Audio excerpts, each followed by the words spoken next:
Détruire tout. C'est une obligation. Détruire tout. C'est une obligation.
Hey guys, Zone here, back with a quick update about the character, well, about 1 week into the season. So this is coming after I have killed Aberoth and have reached Fire and Corruption on my main time that I'm farming. And yeah, just gonna give you a quick overview of my gear, what changed from the start of the build guide, And what are we going to do forward in the next coming week? Maybe two even, depending on how long I like playing this character, which right now I am quite enjoying playing Warpath. It is a very, very fun skill. The new season mechanic fits it quite well. And yeah, so let's go over the gear. 1 LP, apathy is more. Again, nothing special. Same apathy is more from the previous update. Right now, I'm not gonna be farming anything stronger for basic setup since we are starting to move over to mana stacking. A Leonine helmet with some HP, some vitality, and nothing else pretty much. Tier H, damage while channeling, amulet with some health, some void resistance, some mana regen. A Titan Heart with tier 7 Warpath. Farming for 2LP1 with mana now. That's probably gonna be my next upgrade for the slot. Charges with no slabs. Did not find any hybrid tier 7. So this is gonna be waiting until I find one. Siphon of Anguish with tier 7 health and some elemental damage. Yeah, I have a 3 LP Siphon of Anguish in my stash. Waiting for a good ring to be slammed onto it. Imprints have been quite bad. The nerf has been quite substantial, so getting the double exalt as slam material has been quite rough. I am waiting until I have at least tier 7, tier 6 to slam into this. Otherwise, I have like a lot of 2LP siphons to replace this one. So that's like something I'm farming now for prophecies. 2LP slammed Flames of Midnight. This will stay on probably until the end of this character. Tier 7 strength, tier 5 elemental resistance is good enough. It covers my early res, which I am lacking right now. Nice penetration, gives us swiftness, really, really nice ring. Wingguards with tier 7 melee attack speed, culminating in 64 total increased melee attack speed, but we cannot deal critical strikes. We also gain haste on hit. These gloves have been quite the MVP for this basic setup, since we don't deal critical strikes, we don't invest into critical strikes, and Axes and Warpath don't usually gain base crits, so this works pretty well for us. The permanent haste that we get from the haste on hit has been quite amazing. This is how we have been breathing for Monolith. This is how we have been dodging Aberov's attacks with ease. Highly recommend playing with these gloves if you're playing the basic setup. Darkstride with the same tier 5 movement speed slam. Again, I'm looking for... I actually have a tier 7 movement speed ready to be slammed onto a Darkstride, but I'm also fishing for a cooldown reduction slam alongside that movement speed in order for me to increase the mana sustain later on for the mana stacker. But so I'm waiting for that because this is like we are fast enough anyway. Anchor of Oblivion with tier 7 increased damage while channeling. Yeah, same as the planner, pretty standard. Caps my endurance, gives me some void damage, gives me some more damage, more strength. Very nice relic. Idol wise, we have our nice pyramidal altar with increased suffixes, tier 7, and mana per effect. So this is pretty much GG altar. I got very lucky obtaining it. Only thing I would wish for it to have is more Omen idol capacity, maybe some prefix increases as well. Even gives me some armor per idol in the refracted slots, which it has quite a few. So yeah, let's go over the idols. Idols have not been perfect. This is my probably best idol so far. Pretty like random idols with like melee void damage as the suffix, some vitality, resist, health, armor, elemental resistance from this one. Ideally, we'll get one with elemental resists and some damage on it as well. And the last and but not least, and something I want to talk about is Singularity. So, yesterday's stream, somebody came on YouTube and asked if this idol is gonna be good for the build, which I have actually considered because I never use this idol and I never ever, I don't usually use it, and therefore I forgot it even existed.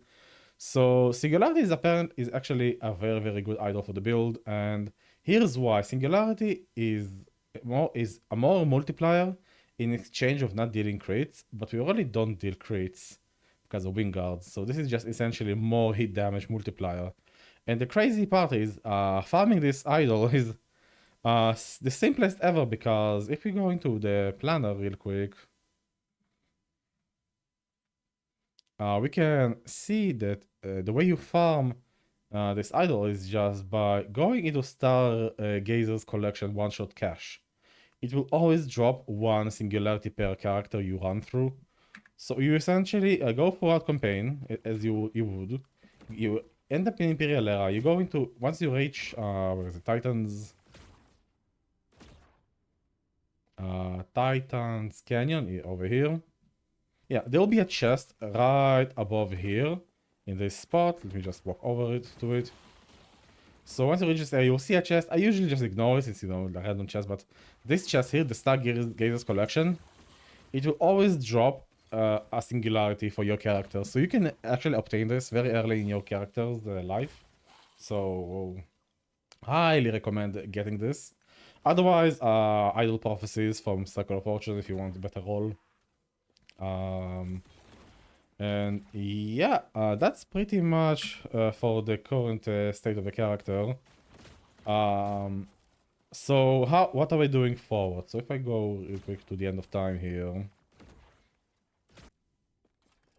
Alright. So, going forward, we looking at my Warpath gear. We have these clothos, which I'm still debating how I'm gonna be implementing into the build. Because this is competing quite heavily with a World Splitter that I've already slammed over here. I need to check if this is actually better or not once we actually get the mana stacker going. But we already have a World Splitter prepared. I have an Anchor Oblivion prepared. And I have a Nihilist prepared for the build. We have 3 slots already ready to go. I still need to farm a good pair of Falcon Fists with mana and attack speed on them. I need to farm, probably I'll slam a Siphon of Anguish with tier 7 critical strike chance and some strength. This is what this ring is for, so hopefully one of these nice siphons is gonna give me so gets the crit and gets the strength. This is now standard, so I'll be swapping this into strength. Otherwise, yeah, a dark stride with cooldown reduction in the movement speed. And obviously a slam on the belt. Hopefully maybe 12p belt at some point with some cooldown reduction as well, maybe. I don't know. And yeah, and tier 8 reduced channel cost. I have 2 bases ready to go. I need to craft one of these into a decent helmet. Right now, both of them have very, very bad forging potential, so I'm kind of waiting to find a better one. I'll probably be, yeah, I think I'm imprinting these right now. No, I'm actually trying to fish for a double exalt chest plate. Yeah, so that's like where we are headed. We are gonna have started already farming the mana stacker items. Once every slot is filled, or at least most of them are filled, mainly a good tier 8 channel cost helmet with a good 12p slam target hull. I think that's when I can actually start transitioning into a mana stacker. And by good mana stacker, I mean by actually taking Warrior's Fury and taking away the mana cost points. So some people have been like going faster than me, or just went straight into Mana Stacker and have said that they cannot sustain Warrior's Fury. So a quick note on that: we never could sustain Warrior's Fury even before the patch. So do not expect to sustain it indefinitely. I have a feeling we can sustain a 4 out of 5 Warrior's Fury with enough cooldown reductions so that we get enough Void Essences from Devouring Orb.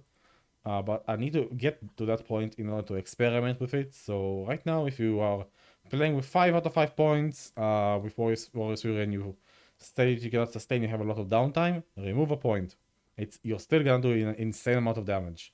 It's fine to play with 4 out of 5. You can put a point somewhere else, maybe in more movement speed, maybe more, I don't know, more armor shred chance. Like there are places where you can just put your points instead of that 1 point you remove from Warrior's Fury.